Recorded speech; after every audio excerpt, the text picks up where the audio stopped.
मेरे हिसाब से दो तीन चीज़ें।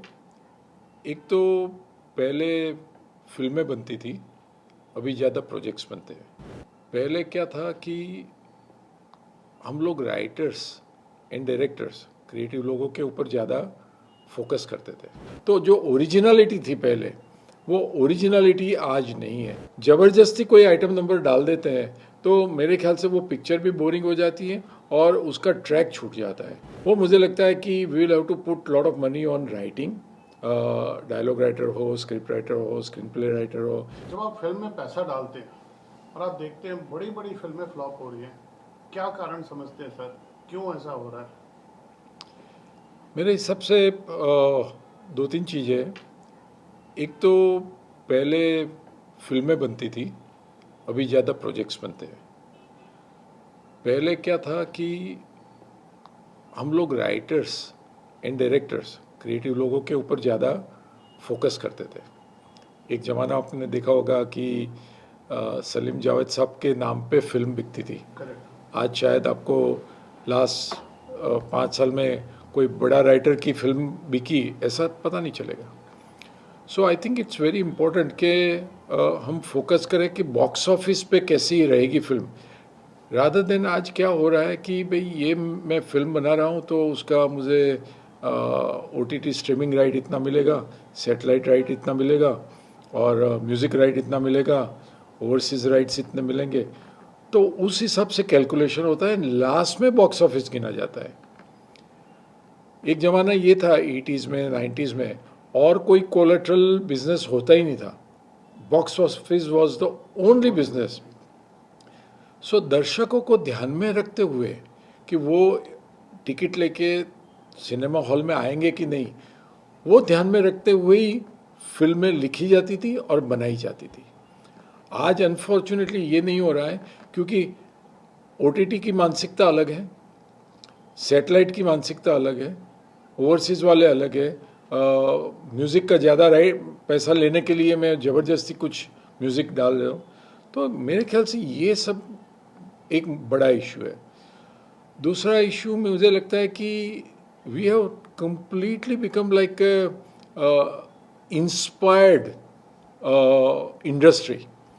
हम साउथ से इंस्पायर होते हैं, हम कोरिया से इंस्पायर होते हैं, हम ये लैंग्वेज से इंस्पायर। तो जो ओरिजिनलिटी थी पहले, वो ओरिजिनलिटी आज नहीं है। तो आप देखिए कि regional films are doing very well. Reason यही है कि वो ओरिजिनल चीज़ें लिखते हैं।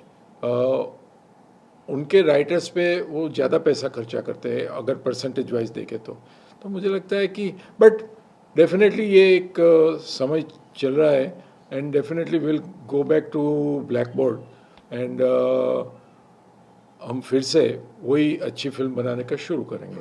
आप एक फिल्म का प्रोजेक्ट लेके समझो स्ट्रीमिंग के पास में, OTT के पास में जाते हैं, तब वो बोलते हैं कि हमें ये डायरेक्टर नहीं लेकिन ये डायरेक्टर होंगे तो हम इतना पैसा दे देंगे, या तो ये एक्टर नहीं ये एक्ट्रेस होंगी तो हम इतना इंक्रीज कर। सो सब लोग जो इन ए वे स्टेक होल्डर हो जाते हैं, वेदर OTT हो या सेटेलाइट चैनल हो या म्यूज़िक वाले हो या ओवरसीज़ वाले हो, ये ultimately they become a stakeholder of the film. And because they are stakeholder, उनका ख्याल रख के उनसे हम प्रभावित हो जाते हैं। And I think that is one of the reasons. मेरे हिसाब से क्रिएटिव इम्प्रूवमेंट जब होता है, वेदर वो यूनिट के कोई भी मेंबर, नॉट ओनली बड़े एक्टर, वो एक्सेप्ट करना चाहिए, there is no issue. But director का एक विजन होता है, प्रोड्यूसर का एक विजन होता है, उनका एक कन्विक्शन होता है प्रोजेक्ट के बारे में, फिल्म के बारे में। मेरे ख्याल से वहाँ से हिलना नहीं चाहिए। लेकिन कभी कभी क्या होता है कि डायरेक्टर इतना कॉन्फिडेंट नहीं होता है या प्रोड्यूसर इतना कॉन्फिडेंट नहीं होता है और आपके हीरो बहुत ओवर पावरिंग हो जाते हैं और फिर वो प्रोजेक्ट के हिसाब से नहीं लेकिन उनके कैरेक्टर के हिसाब से चेंज करवाते हैं, तब ये प्रोजेक्ट गड़बड़ा। बात की तो आइटम नंबर कभी कभी बहुत प्रमोशन के लिए बहुत इम्पोर्टेंट हो जाता है कि एक अच्छा आइटम नंबर हुआ तो आपका प्रमोशन के टेलीविज़न के ऊपर या सोशल मीडिया के ऊपर प्रमोशन में वो बहुत हेल्पफुल होता है। और वो आइटम नंबर की वजह से आपके जो म्यूज़िक राइट्स है वो म्यूज़िक राइट्स में भी काफ़ी नंबर्स बढ़ जाते हैं। बट ज़बरदस्ती कोई आइटम नंबर डाल देते हैं तो मेरे ख्याल से वो पिक्चर भी बोरिंग हो जाती है और उसका ट्रैक छूट जाता है। सो आई थिंक वो भी बहुत संभाल के डालना चाहिए, ये सब चीज़ें भी बहुत संभाल के डालनी चाहिए। मुझे लगता है कि जो टोटल ओवरऑल बजट होता है एक फिल्म का, वो बजट में आज मेरे हिसाब से ज़्यादा आई वुड से 1 या 2% हम राइटर्स को, जो ए लिस्टर टाइप की फिल्म की बात कर रहा हूँ मैं खास तो, उसमें 1 या 2% हम राइटर्स को के पीछे खर्चा करते हैं। वो मुझे लगता है कि we will have to put lot of money on writing, dialogue writer हो, स्क्रिप्ट राइटर हो, स्क्रीन प्ले राइटर हो, उसके ऊपर पैसा खर्चा करना बहुत ज़रूरी है rather than just the look and feel या एक्सपीरियंस।